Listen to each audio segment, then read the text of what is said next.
Саламатсызбы? Региондо Абалким автордук программасы.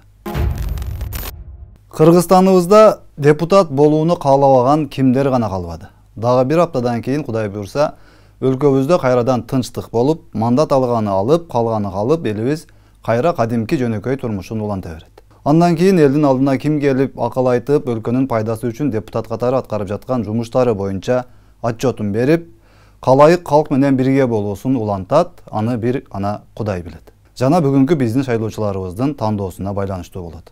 Ушул жүздөгөн талапкерлердин арасынан чындап эле эли жери үчүн кызмат кыла турганын шайлайбы же эл алдында чындап актерлук кылып, мандат үчүн, бийлик үчүн жанын жегендерди шайлайбы? Кептин баары ушунда. Дагы бир аптадан кийин кыргыз элинин кулак мээси эң негизгиси ушактардан, каралоолордон, бири-биринин этин жеген гыйбатчылардын кара аурасынан бир топко тазаланат. Бири мандат үчүн өзүн текемин деп, айванды да тынч койбой, айланасына бир топ текени сүйүүчүлөрдү кошуп алып көчөдө көрүнгөн менен айтышып жүрсө, дагы башкасы мен сагызганмын, анткени мен билимдүүмүн. Сагызган болуштун өзү сыймык деп басып жүргөнүнө эл арасында таң калгандар аз эмес. Кимиси теке дагы, кимиси эчки же бүркүт же сагызган же карга экенин ансыз деле эли журт өзү жакшы билет деңизчи.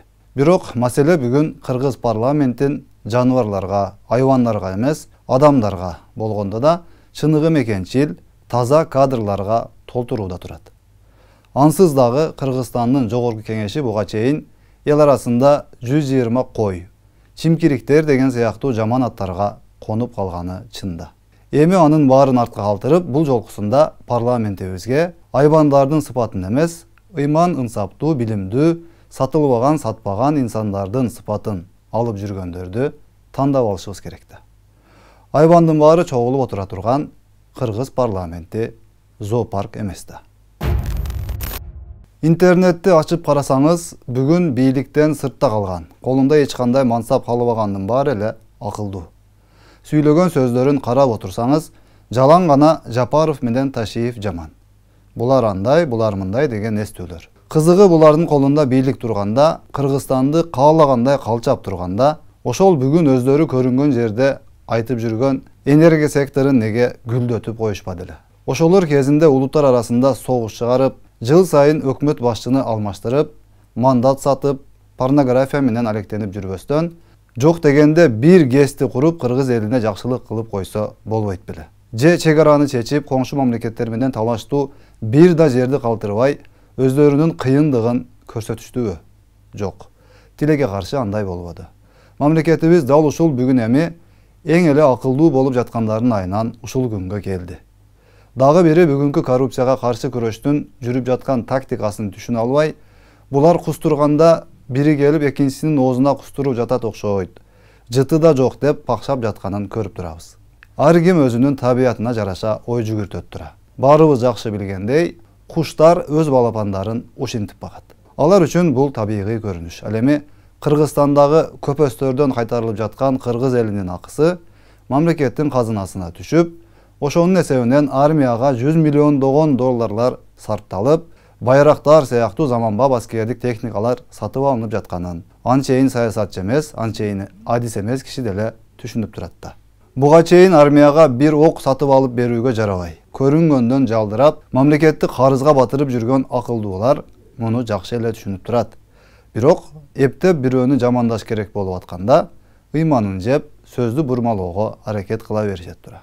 Абалким тетрисинче, булардын кустуруу операциясынан чогулган акчаларга кыргыз мамлекетинде жумшалып жатканына ичи ачышып, кусуп жаткандарга жан тартып жатышкандыр.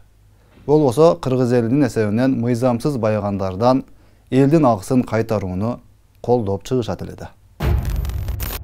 Адам баласын эки дүйнөдө тең же бийик же төмөн кылуучу нерсе бул анын тили экени талассыз. Пайгамбарыбыз Мухаммад Мустафа саллаллаху алейхи ва салламдын кимде ким мага эки жагы менен эки бутунун ортосундагы мүчөлөрүн күнөөдөн сактаймын деп кепилдик берсе, анда мен анын бейишке киришине кепилдик беремин деп айтканын Имам Аль-Бухари рываят кылганын билебиз. Байкасаңыз, биринчи тилди сактоо айтылып, анан жыныстык мүчө тууралуу сөз болууда. Бирок тилекке каршы биздин бүгүнкү менмин деген кыйын саясатчымын, сабаттуумун, ыймандуумун деп көкүрөк каккандарыбыздын сыпаттары iş yüzünde tetirisinçe bolup keledi. Biri tilin uşaktan, gıybattan tiye albay көрүнгөнгө zарын çaçıp жүрsө, biri jınыс мүчөsүн tiye albay internette videoları jaynap ketkenin bilebиз. Ар ким өзүнүн күнөөсүнө өзү жооп берет деңизчи. Бирок элди башкарамын деген адамдар жок дегенде ушул элементардык адамдык сыпаттарды сактап жүрүшү керек эмеспи? Москвадагы бир-эки акылынан айныган сыяктуу балдарды таап алып, аларды күн алыс соцсеттерден чыгарып, аны сүйлө, муну сүйлө деп отуруп, Россияда ак эмгеги менен бөтөн жерде аргасыздан жумуш кылып, такси айдап тиричилик кылып жаткан балдарды жолдон уруп, азгырып, көчөгө алып чыгып алып, аларды полиция камап, штраф салып, деги койчу. Жамандын кесепети эми мынтип бүт кыргызстандыктарды кайрадан Россиядан массалык депорт кылынышына себепчи болушу мүмкүн болуп турат. Кыскасы, бүгүн кыргыз саясатындагы абал ушундай. Бул окуяларды карап туруп, биз карапайым эл, саясатчы эмес жөнөкөй жарандар, ушундай саясатчы болгондон көрө өмүр бою талаада кетмен чаап бала чака бакканыбыз Аллах алдында адал болот экенин түшүнүп турабыз. Балким сиз бай эмессиз, балким сиз мамлекеттик чоң кызматтарда иштеген эмессиз. Бирок сиз ошондой көпчүлүк адамдардан алда канча бийиксиз. Кыргыз элинин алдында жүзүңүз жарык, кадырыңыз өтө жогору. Анткени сиз кыргыздын жерин 275 метр эмес, 2 метр жолун дагы бирөөгө өткөрүп берүүгө макул болуп кол койгон жоксуз. Кыргыз жайлоолорун бирөөлөргө өткөрүп берип салууга макул болуп алып, анан бийликтен куру калгандан кийин мен баарына макул эмесмин деп жүзү жоктук кылып жүргөн жоксуз. Сиздин абийириңиз алардан өтө көп деңгээлде бийик. Анткени сиз бийлик үчүн кыргыз элин улут аралык согуштуруп, жүздөгөн, миңдеген кишилердин кан төгүшүнө себепкер болгон эмессиз. Сиз бүтүндөй мамлекетти өзүңүздүн жеке дүкөнүңүздөй кылып, кыргыз элинин тагдыры менен ойношкон жоксуз. Сиз мандат сатпадыңыз. Сиз адамдык касиетиңизди сактадыңыз. Мына ошон үчүн дагы сиз чыныгы патриот, чыныгы мекенчил адамсыз.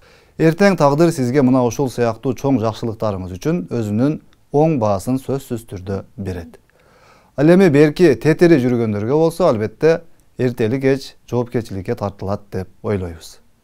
Анан дагы бир партиянын тарапташымын дегендер бизди кошоматчы деген сөздөрдү жазып, ар кандай сүрөттөрдү жасап жатышканын көрүп турабыз.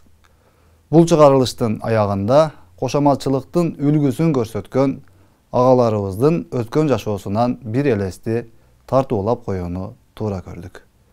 Биз Кудайга шүгүр, Аллах алдында, эл журт алдында ак эмгегибизди аткарып, бала чакабызды багып атабыз. Кошоматчылык, жугундукорлук ошол саясатчылардан бизге ашпай эле койсун. Саламатта калыңыз.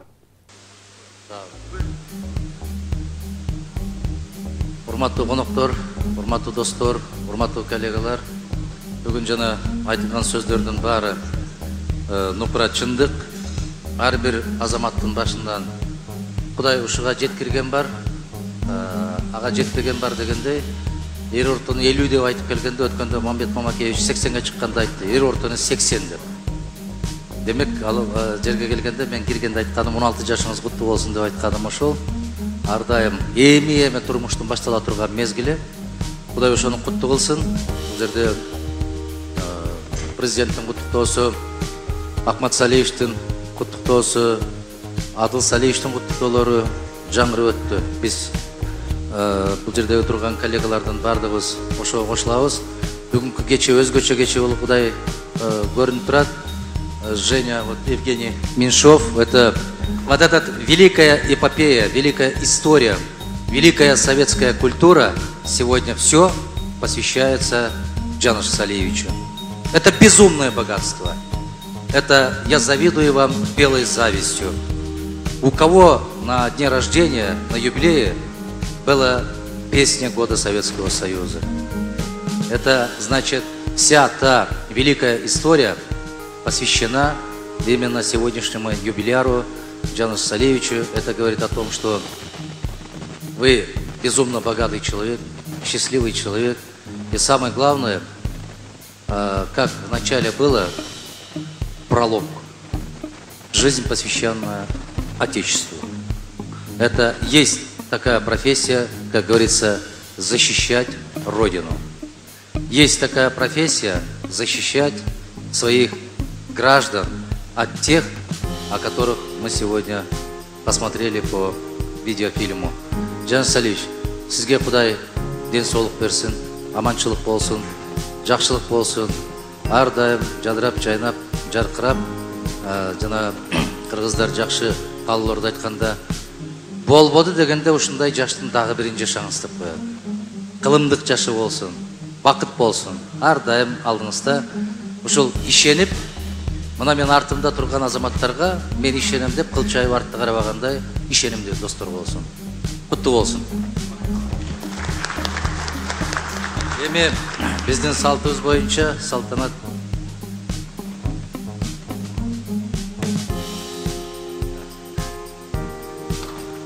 суу сартебете кийгизип атабыз. Кыргыздын жакшынакай салты боюнча чепкен жабып атабыз.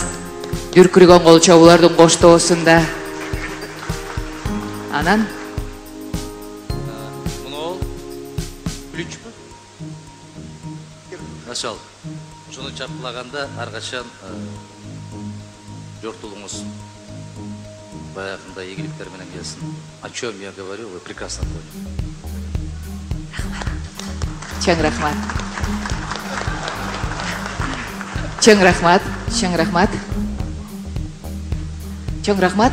Эми сиз сүйлөгөндөн кийин башка депутаттарга болду да кошулуп койдуңуздар да, ушу менен чоң рахмат. Ушунуңуздар абдан жакты да бизге. Чоң рахмат. Спасибо огромное. Чоң рахмат. Эми алып жибериңиздер анда. Чоң рахмат сиздерге. Спасибо огромное за добрые пожелания. И теперь поднимаем бокалы, конечно же, да? Жанис Салиевич, сиз үчүн. Дорогие гости, пожалуйста, поднимайте бокалы. Наливайте вновь. Во время тостов, между тостами, во время песен. Пусть льется вино рекой, пусть льется песня, да? И мы... Пусть льется радость и веселье. Сегодня большой-большой праздник.